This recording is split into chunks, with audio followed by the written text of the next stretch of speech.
Sekarang saya, ini sudah segmen terakhir, kembali ke Bapak-Bapak di depan, mungkin mulai dari BS dulu.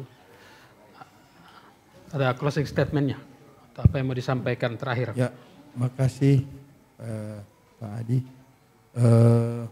Jadi Danau Limboto ini manfaatnya sebagai pengendali banjir, pengendali sedimen, bisa dimanfaatkan untuk air baku juga dengan kualitas air yang memenuhi, budidaya perikanan, pariwisata. Tapi kita ketahui di Danau Limboto ini punya masalah.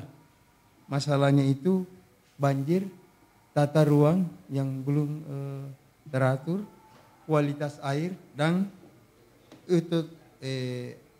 eutrofikasi. Di mana eutrofikasi seperti tadi sudah dijelaskan, tubuhnya enceng gondok yang betul-betul sangat mengganggu kestabilan perikanan di mana maupun binatang-binatang atau ikan-ikan yang ada di danau Limboto, karena ada yang kurangnya penyinaran matahari seperti itu kira-kira. Jadi kami berharap di sini jadi perlu memang pengaturan sempadan danau, baru kita bagaimana bisa mengawinkan Perpres yang ada di Perpres 60 dengan Perda yang ada. Itu yang harus sinergi, harus tidak boleh bertolak belakang seperti itu. Ini pun kondisi danau kita yang sangat terganggu itu adalah sedimentasi. Nah ini kalau sedimentasi kita biarkan, itu juga seperti yang mungkin sekarang tinggal 0,5 meter. Kalau kita biarkan, bahkan kalau dibiarkan lagi itu enceng gondok tumbuh liar seperti apa adanya dan tidak diganggu-ganggu, mungkin 5-10 tahun ya sudah bisa jadi perumahan di situ. Nah ini yang fungsinya daripada pengelolaan danau. Salah satu kegiatan pengelolaan danau adalah revitalisasi. Ya, seperti sudah dijelaskan, adalah menjaga fungsi danau itu, baik badan airnya itu sendiri. Nah, seperti tadi kita sebutkan bahwasanya yang perlu dijaga itu 3.000 hektar. Ya, disitulah kita bermain di danau itu 3.000 hektar. Bagaimana itu 100 tahun ke depan masih 3.000 hektar. Baik. Seperti itu. Terima kasih. Pak. Saya ke Pak Budi. Menjawab semua komentar tadi juga. Iya, saya kira malam ini kita memang fokus pada problem KJA ya. Tapi menarik tadi Mbak Nias tadi sudah sampaikan, tadi juga sudah dijawab. Revitalisasi itu apa efektifnya? Perda itu efektifnya. Saya memprediksi, saya sudah juga mulai membahas danau ini. Pertama, memang dulu pernah bertugas di danau. Saya sudah men-screenshot persoalannya. Yang kedua, sejak 2013. Jadi saya sebagai Ketua Pokja Revitalisasi Danau itu Pak sejak 2013. Kalau bilang sosialisasi kurang, saya sendiri yang turun langsung ke hampir semua desa di sepanjang Tilote, Tabumela. Mungkin Dempeng saya tidak sempat hadir. Ya, Lekobalo saya sempat hadir. Saya sendiri yang sosialisasi Pak Adi. Saya sendiri yang sosialisasi terkait dengan sebelum penetapan Perda itu. Terakhir Perda itu sempat 2 kali kita bahas dengan mengundang semua stakeholder termasuk kepala desa dan camat. Nah, jadi dari sisi proses penyusunan saya kira ini cukup matang. Adapun dari sisi substansi saya bukan ahli tafsir. Tapi apa yang ingin saya sampaikan, energi kita jangan habis di persoalan Perdanya. Kan kita cari solusi berkaitan dengan solusi terkait dengan kerambat jaring apung. Saya tadi ingin memastikan apa betul teman-teman TNI itu masuk sampai menyita keramba KJA. Saya sudah memprediksi karena saya kan dulu tahu ada bibilo yang biasanya diikatkan, itu memang diikatkan Pak. Kita kan tahu sama-sama kan, ditancap sekaligus itu enceng gondok di dalam, dan itu pasti problem pada saat mau pembersihan. Kenapa Pak? Ada tersisa saja, itu saya mempelajari, ini Pak Dr. Hasim juga pasti juga, itu jenis tanaman enceng gondok itu ada tersisa saja satu, dia cepat sekali, dia akan terus ada. Jadi memang saya pernah mendengarkan salah satu ilmuwan mengatakan memang dia harus dihabiskan total, mungkin itu baru berpeluang untuk itu pun apa itu memungkinkan karena pasti ada bijinya yang tersisa dan lain sebagainya. Nah oleh sebab itu bagian dari pemeliharaan ini adalah bukti bahwa revitalisasi ini jalan. Saya tidak membayangkan Pak, kalau revitalisasi yang tidak ada, tertutup semua danau ini dengan enceng gondok, satu.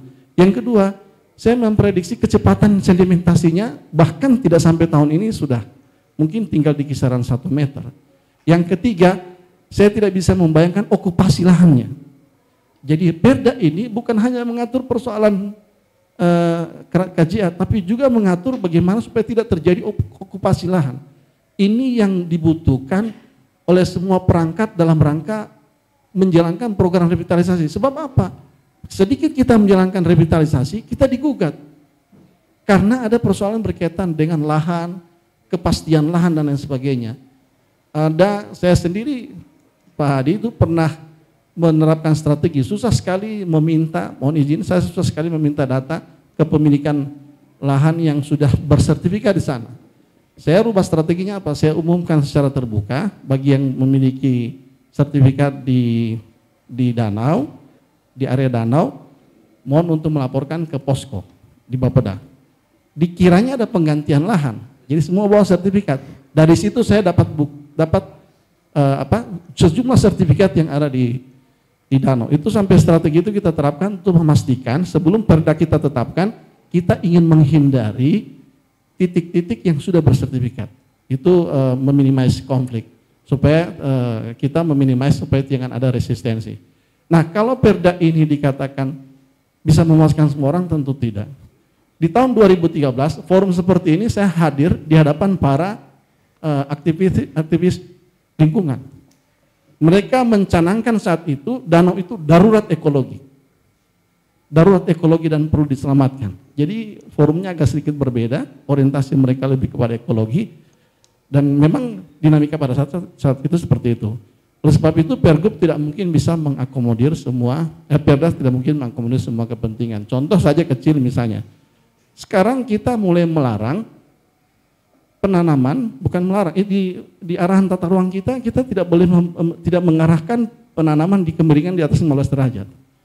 Konsekuensi yang kita berikan pertama kepada arahan ruang itu adalah pertanian tidak boleh lagi memberikan bantuan bibit di kemiringan 15 derajat. Apakah itu merugikan? Merugikan, Pak. Petani itu sebagian besar protes. Kenapa? Karena praktis mereka tidak lagi mendapatkan insentif berupa bantuan bibit. Nah, ini bisa jadi juga terjadi untuk konteks ini. Nah, oleh sebab itu, Pak Hadi yang kami hormati, Bapak Ibu sekalian, kami tidak ingin habis di sini, tapi kami terima kasih ini sudah diinisiasi di sini. Bersama-sama dengan stakeholder terkait, kita akan undang kembali semua pihak untuk di dalam konteks Pokja. Pokja ini sudah selesai. Tugas saya di Pokja itu SK-nya berakhir di 2019.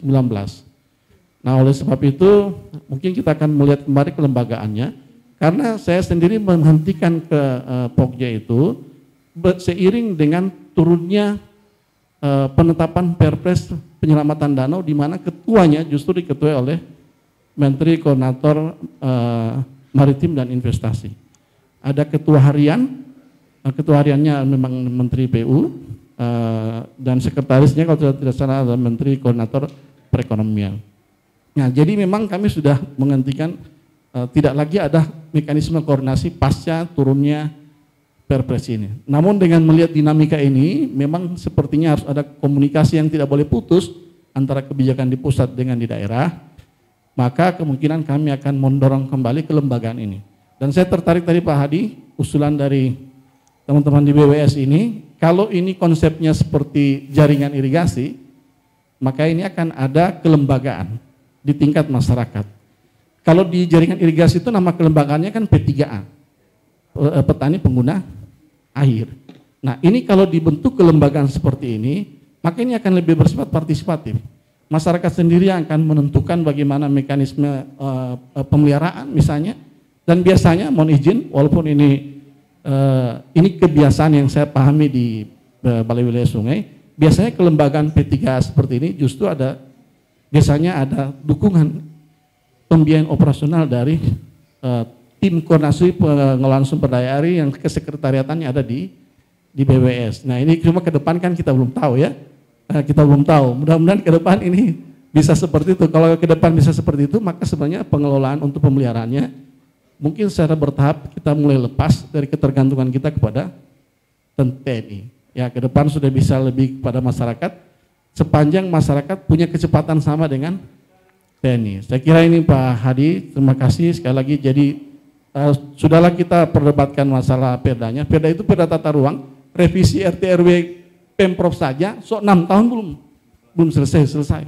Karena berbagai ada konflik kepentingan di dalamnya. Kemudian juga prosedur untuk review perda RT RW itu panjang sekali. Salah satu yang paling lama itu di Kementerian ATR. Pak Sekda ya, di Kementerian ATR, persetujuan substansi, petanya dan lain sebagainya. Nah kita tentu tidak mau kehabisan energi untuk itu, kita mau mengakomodir bagaimana mengedepankan kepentingan ekonomi pemilik KJA ini agar tidak terganggu dengan keberadaan perda ini. Saya kira itu Pak Hadi, terima kasih. Baik, terima kasih. Pak Sekda. Di penghujung malam ini Pak. Ya, sudah. Jadi yang pertama kalau saya, tema pada malam hari ini adalah bagaimana saudara-saudara kita khususnya para nelayan ini selalu ada jaminan untuk aktivitas mereka. Sebetulnya itu yang paling penting untuk perlu kita carikan solusi. Kemudian yang kedua, kita sepakat bahwa revitalisasi danau ini memang mutlak untuk dilaksanakan. Dan yang paling penting itu revitalisasi itu tidak cuma sekedar yang ada dalam danau ini sendiri. Bagaimana catchment area yang menjadi pengkontribusi untuk sedimentasi itu menjadi hal utama yang perlu harus kita lakukan dan senantiasa untuk diingatkan baik untuk konteks ke masyarakat maupun dalam konteks bagaimana kementerian dan OPD yang menjadi penanggung jawab itu untuk senantiasa diingatkan. Saya pikir dua hal ini menjadi catatan kita pada pertemuan pada malam hari ini. Demikian, Assalamualaikum warahmatullahi wabarakatuh. Waalaikumsalam warahmatullahi wabarakatuh. Silakan Ibu Kadis. Makasih Bung Hadi. Bagi saya yang bertanggung jawab di sektor kelautan dan perikanan, yang sama-sama punya tugas dalam rangka pembinaan nelayan, domain mereka ini kan yang jadi fokus kita malam ini. Ya. Ancaman terhadap mereka atas pemberlakuan revitalisasi. Bagi saya gini, semakin besar dukungan terhadap pembudidaya maupun nelayan dalam rangka memastikan atau ada kepastian dari lapangan usaha mereka tanpa menggusur, itu mungkin bagi saya itu yang paling membanggakan dan paling menggembirakan bagi kami. Hanya itu saja. Artinya gini, merevitalisasi Danau Limboto harus kita sepakati bersama, kita setujui bersama dan kita semangati bersama. Karena danau ini sudah complicated ya Pak Dr. Hasim. Artinya perlu revitalisasi, sudah sangat prioritas paling atas itu. Dan nelayan bukan tidak setuju, mereka sangat setuju. Tetapi mungkin ada kebijakan di dalamnya bahwa dengan merevitalisasi tanpa menggusur, tetapi mungkin merelokasi. Jadi ada kepastian usaha aja bagi para nelayan. Itu bagi saya, karena sayang sekali danau yang unik, jangan sampai terbukti apa yang disampaikan oleh Kabid Lingkungan Hidup, statement Pak Emil Salim, tinggal 11 tahun, ini semua jadi daratan. Kemudian didukung lagi tadi Pak Dr. Hasim menyampaikan bahwa memang Danau Limboto kenyataannya kan ini memang sudah uzur. so tua sekali. Artinya kalau so tua perlu di makeover. Makeovernya itu kita merevitalisasi seperti itu. Jadi tetap ada ruang bagi kepastian usaha bagi para nelayan. Itu mungkin yang bisa saya sampaikan. Karena tidak ada lain, semakin tinggi dukungan terhadap usaha mereka, ya semakin tentu bagi saya ini semakin menggembirakan. Itu aja yang perlu saya sampaikan. Terima kasih. Assalamualaikum warahmatullahi wabarakatuh. Waalaikumsalam. Silakan Pak Kadis. Terima kasih. Saya singkat saja. Pada prinsipnya saya setuju Ibu Kadis, tugas kita sama di bidang ekonomi. Kita harus menyelamatkan teman-teman, tapi memang kenyataannya bahwa relokasi itu kan sama dengan artinya pindah. Karena memang penjelasan tadi dari PU, pembersihan itu memang berdampak itu, memang diangkat satu kali dengan. Oleh karena itu kalau kita menjamin kepastian, tidak pasti Pak di sana Pak. Mereka tidak aman. Begitu. Oleh karena itu saya kira salah satu solusi relokasi, pindah usahanya. Kita angkat ke darat begitu, sehingga budidaya tadi saya sampaikan tadi itu di tengah-tengah keterbatasan alternatif kita, ya kita sama-sama. Coba-coba ini kalau tidak berhasil, tapi kita harus berusaha Pak. Karena memang jangka panjang mungkin ini Danau Limboto ini, teman-teman mengalami ketidakpastian yang panjang. Karena setiap ada pembersihan, pasti akan terangkat satu kali dengan seperti tadi nah, oleh karena itu betul memang disampaikan oleh teman-teman nelayan budidaya di Limboto memang diangkat Pak, diangkat satu kali dengan walaupun memang ada kesepakatan. Nah, ini juga teman-teman nelayan memang membutuhkan pengorbanan kita semua memang revitalisasi Danau Limboto. Ternyata memang TNI pada saat melakukan penertiban itu memang sudah ada kesepakatan Pak. Tidak boleh lagi begitu selesai dipanen jangan isi lagi, artinya dihentikan memang budidayanya. Itu yang kalau tidak salah kesepakatan yang pernah dilakukan sebelum saya.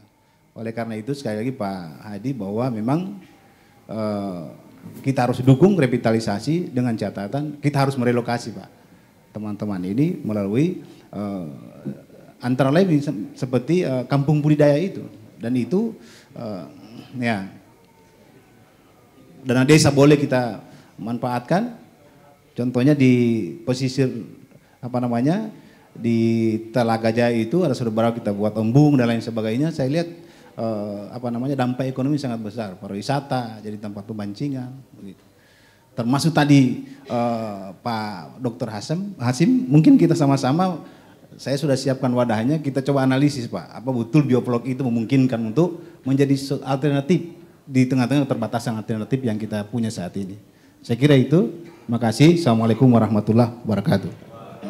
Waalaikumsalam warahmatullahi wabarakatuh. Terima kasih saya sampaikan kepada seluruh narasumber dan bapak-bapak yang sudah hadir pada malam hari ini. Kita akhiri dialog Forum Demokrasi Gorontalo dan kita ketemu pekan depan.